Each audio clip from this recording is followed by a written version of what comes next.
सर्वसामान्यांचं सरकार म्हणतं, पण आज गेल्या काही दिवसांपासनं एक साखर कारखान्याचा घोटाळा आहे. विठ्ठल सहकारी साखर कारखाना जो सोलापूर जिल्ह्यातला आहे, त्याचं कर्जाची रक्कम ही कारखान्यापर्यंत पोचलेली होती, पण तिकडनं व्यापारी आणि जे सर्वसामान्य शेतकरी आहेत त्यांच्यापर्यंत पोचलेली नाही आहे. आणि 26 तारखेपासनं इकडे हे आमरण उपोषण त्यांचं चालू आहे. पुण्यातील साखर संकुलच्या बाहेरच हे खरं तर उपोषण चालू आहे. तर नक्की त्यांच्या मागण्या काय आहेत, काय नक्की हा घोटाळा हे जाणून घेऊयात त्यांच्याकडनंच. दादा, आपलं नाव काय आणि आपण किती वेळापासून इथे उपोषण करताय आणि नेमकं तुमचं मागणी काय आहे? माझं नाव संतोष भालेराव. माझी A1 एंटरप्राइजेस या नावानं फर्म आहे आणि आम्ही 26 तारखेपासून आमरण उपोषणला इथं बसलेलो आहे. परंतु ह्या निर्दयी प्रशासनानं आजपर्यंत आमची दखल घेतलेली नाही. पंढरपूरचे विठ्ठल सहकारी साखर कारखाना याला फडणवीस सरकारने 347 कोटी 67 लाख रुपयाची थक हमी दिलेली आहे.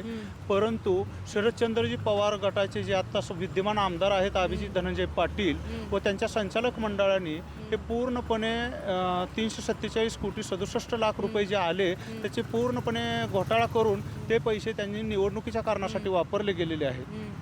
आणि आपण जर इथे बघू शकतो, त्यांनी इथे दिलं पण आहे की कामगाराच्या पेमेंटसाठीचे 49 कोटी आणि व्यापाऱ्यांची 51 कोटी अशी ही थकबाकी, म्हणजे जवळपास एक 1.25 कोटीचं थकबाकी आहे जे कामगार आणि व्यापाऱ्यांपर्यंत पोचलेलं नाही आहे. आज किती दिवस झाले तुम्ही इथे उपोषण करताय? मॅडम, आजचा उपोषणाचा आमरण उपोषणाचा आमचा 9वा दिवस आहे मॅडम.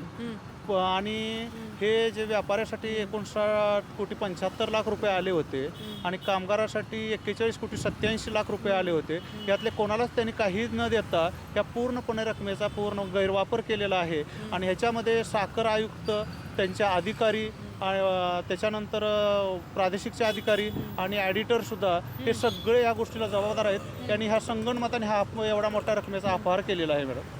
तुम्ही म्हटलं की निवडणुकीच्या वेळेस हे सगळे पैसे वापरले गेले, हा तुमचा आरोप आहे.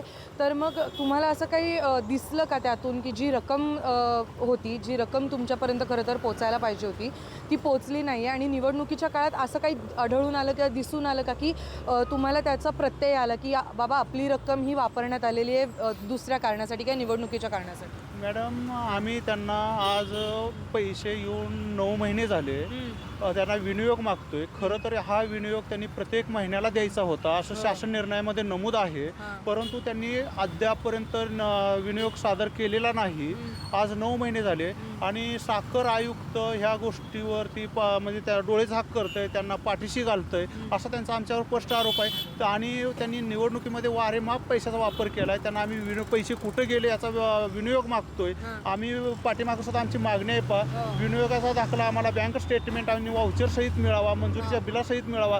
परंतु यांचा हा घोटाळा असल्यामुळे अद्यापपर्यंत ते द्यायला तयार नाहीत मॅडम. आणि आमचं त्यांच्याकडं ह्या आमचे 100% मागणी तर आहेच, आमचं पेमेंट मिळायला पाहिजे.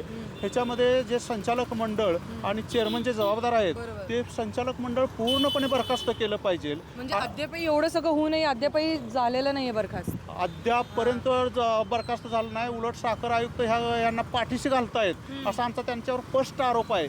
त्यांचे अधिकारी म्हणतायत की त्यांना प्रायोरिटी आहे, परंतु अशी कुठलीही प्रायोरिटी नाही की कारखान्यानं वापरायची. कर्ज जे आलेलं आहे, ज्या हेड खाली पैसे आलेत, कामगाराला ज्या हेड खाली पैसे आलेत, व्यापाऱ्याला ज्या हेड खाली आलेत त्यांना ते देणं बंधनकारक असताना शासन निर्णयामध्ये नमूद आहे. परंतु साखर आयुक्त स्वतः म्हणतायत की हे पैसे वापरण्याची प्रायोरिटी कारखान्याला कुठं वापरायचे, काय करायचे. पण अद्याप मॅडम हा कुठलाही निर्णय नाही. आमची ती दिशाभूल करण्याचा प्रयत्न करतात साखर आयुक्त सुद्धा स्वतः. बरं, एकूण तुमची किती रक्कम बाकी आहे हे सांगू शकता? माझी 72,58,000 रुपये 26 रुपये येणे बाकी त्यांच्याकडे आहे. काका, तुमच्याकडे येते काय तुमचं ह्याच्या सगळ्यावरती म्हणणं आहे? तुम्ही आज 9 दिवस झाले इकडे उपोषण करताय, तुम्ही मागण्या करतायत. आयुक्त येऊन भेटून गेले का तुम्हाला? नाही आले नाहीत. नाही आले नाहीत. नाही आले. तुमची किती थकबाकी? आमची सर्व कर्मचाऱ्याची रक्कम 41 कोटी 87 लाख. तुमची स्वतःची किती बाकी आहे? माझी स्वतःची 13 लाख रुपये आहे. स्वतःची 13 लाख रुपये. अच्छा. आणि तुमच्या मागण्या काय? जसं दादांनी सांगितलं तशी तुमची अशी काय मागणी आहे की जे तुम्हाला आत्ता या माध्यमातून सांगायची आहे?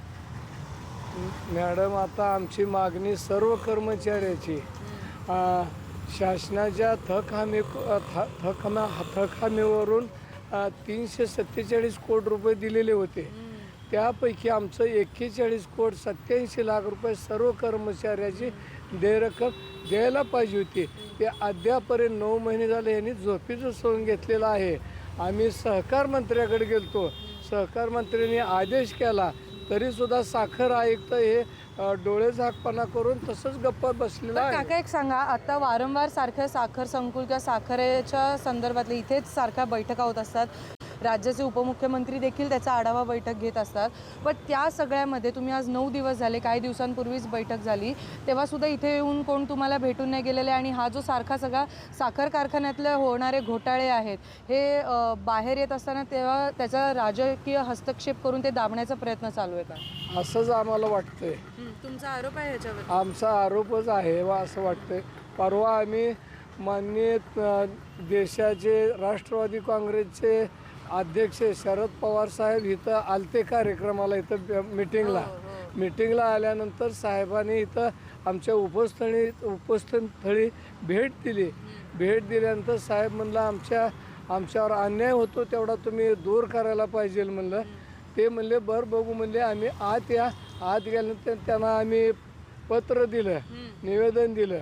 त्यानंतर माननीय राज्याचे उपमुख्यमंत्री अजित पवार साहेब आल्यानंतर त्यांनी जवळजवळ आमच्याशी जवळ 8 ते 10 मिनटं वेळ दिला. बोलले. त्यानंतर बाबा ते तर मान्य कारखान्याचे चेअरमन आणि ते तिघजण मिळून व्हिडिओ कॉल करून मोबाईलवर आम्हाला ही केले. बोलल्यानंतर आम्ही ज्या समस्या आहेत ती त्यांना सांगितलं. आमचे पैसे द्या म्हणलं तर त्यांनी अडून बसलेत.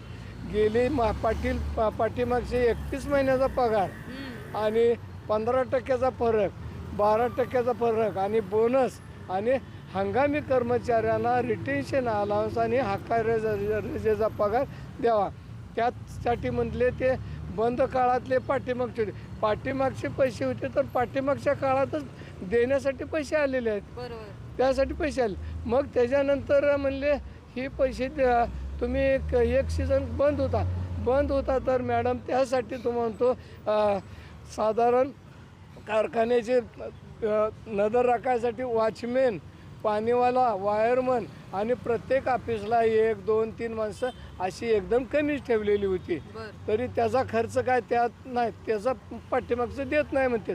आम्ही म्हणलं आम्हाला ते पाठीमागच्या 31 महिन्याचा पगार, 15 महिन्याचा फरक, 12 महिन्याचा फरक, एक बोनस आणि हक्काच्या रजेचा हंगामी कामगाराचा ती द्यायलाच पाहिजे. आणि ह्याशिवाय आम्ही इथनं उपोषण जे करतो ते आम्ही ह्याशिवाय इथनं हलणार नाही. बरोबर. काका अजून एक शेवटचा प्रश्न खरं तर तुम्हाला. काल तुम्ही म्हणला याचा उल्लेख केला की राज्याचे उपमुख्यमंत्री व्हिडिओ कॉन्फरन्सिंगद्वारे जे संचालक आहेत संचालक जी मंडळ आहे त्याच्या अध्यक्षांना व्हिडिओ कॉन्फरन्सिंगद्वारे ते बोलले, पण त्याच्यानंतरसुद्धा काही कारवाई किंवा त्याच्यानंतरसुद्धा तुमचे पैसे आले नाही किंवा त्या संदर्भातलं काही पत्र तुमच्यापर्यंत पोहोचलं नाही? नाही मॅडम, त्या संदर्भात उपमुख्यमंत्री साहेबासमोरच कारखान्याचे चेअरमन अभिजित धनंजय पाटील यांनी म्हणले मी 2 दिवसानंतर येतो आणि कर्मचाऱ्याची भेट घेतो आणि त्यांच्याशी चर्चा करतो आणि हा विषय संपवतो. माझ्या माहितीनुसार परवा ती बैठक झाली आणि आजचा दुसरा दिवस आहे तरी पण अजून ते तिसरा दिवस आहे, चेअरमन आलेले नाही. तर मॅडम आता ह्यांनी साखर आयुक्तांना आदेश देऊन सुद्धा हे जे सहकार क्षेत्राचे जे आहेत मेन जर सूत्रधार असेल तर साखर आयुक्त आहे, त्याच्यानंतर हे सहकारी संस्था असतात, त्यांना साखर आयुक्ताचा प्रत्येक शब्दाला त्यांना मान देऊन त्यांचं कामच करावं लागतं. बरोबर आहे, पण अजून ते झाले नाही. काका तुमचे किती बाकी आहे? आमची बाकी थोडे आहे. हंगामीमध्ये रिटायर झाले, 5-7 लाखाच्या आसपास आहे. म्हणजे सगळ्यांची रक्कम थोडक्यात लाखातच आहे. दादा तुझं काय?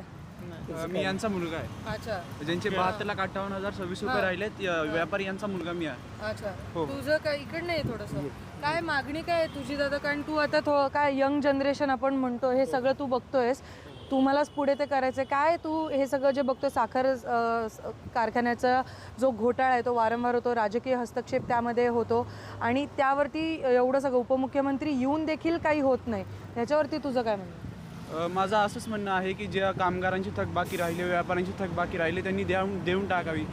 कारण त्यांचं सतत हेच कारण राहतं की ते जुन्या काळातलं देणं. कारण जर तुम्ही चेअरमन बनत असाल तर तुमचं काम आहे की राहिलेलं जे आहेत व्यापाऱ्यांचं किंवा कर्मचाऱ्यांचं ते देऊन टाकावं असं मला वाटतं.